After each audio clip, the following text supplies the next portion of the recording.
আমরা বাঙালিরা সাধারণত একটু অসুস্থ হলে কোথায় যাই? গুগল মামার কাছে যাই এবং গুগল মামার কাছে গিয়ে আমরা জিজ্ঞেস করি কিভাবে সুস্থ হতে হবে। সে যেটা বলে সেটাই আমরা বিশ্বাস করি এবং সেটাই করার চেষ্টা করি। আর একটা কথা হচ্ছে, গুগলের সাথে সাথে আমরা ইউটিউব স্ক্রল করি এবং আমার ডক্টর রীতিমতো বিরক্ত আমি, কারণ অনেক বেশি ইউটিউব এবং গুগল ঘেটে ঘেটে আমার কোনো প্রবলেম হলে সেটা সলিউশন করার চেষ্টা করি। সো নিজের ক্ষেত্রে যেহেতু সলিউশন করি, তো আমি ভাবলাম একটু গাছের ক্ষেত্রে করি, কারণ কয়েকদিন ধরে আমি সবার দেখতেছি রেন লিলি এত বেশি ফুটে, কিন্তু আমার কোনো রেন লিলি ঠিকঠাকভাবে ফুল ফুটে না, অল্প অল্প পরিমাণে ফুটে। তো আমি ইউটিউবে দেখলাম যে এইভাবে করে ন্যাড়া করে দিলে রেন লিলি নাকি খুব বেশি হয়।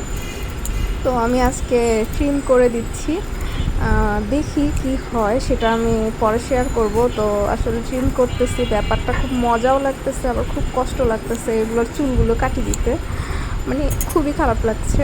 একদমই ন্যাড়া করে দিলাম আর এই অবস্থা। তো যেগুলো আমি কাটলাম সেগুলো আর ফালাই নেই, গাছের গোড়ায় দিয়ে দিলাম। এটা একটা সার হয়ে যাবে এক সময়। তো এই হচ্ছে গিয়ে অবস্থা কাটার পরে। এই যে আমি ফালাই নেই, এখানে রেখে দিচ্ছি। এই একটা ফুল ফুটেছে, বেশি ফুল ফুটে না। তো আমি ভাবলাম যে কেন ফুটতেছে না, তো আসলে সলিউশন নাকি এটা কেটে দিলে নাকি বেশি ফুল হয়। তো কেটে দিলাম, এখন বৃষ্টির অপেক্ষা, দেখি কখন বৃষ্টি আসে। এটা সকালবেলা ক্লিপটা করেছিলাম, এখন দুপুর 1টা বাজে অলমোস্ট। আল্লাহর রহমতেই যে বৃষ্টি পড়ছে, দেখি এক পশলা নাকি বৃষ্টি দরকার হয় কাটার পর।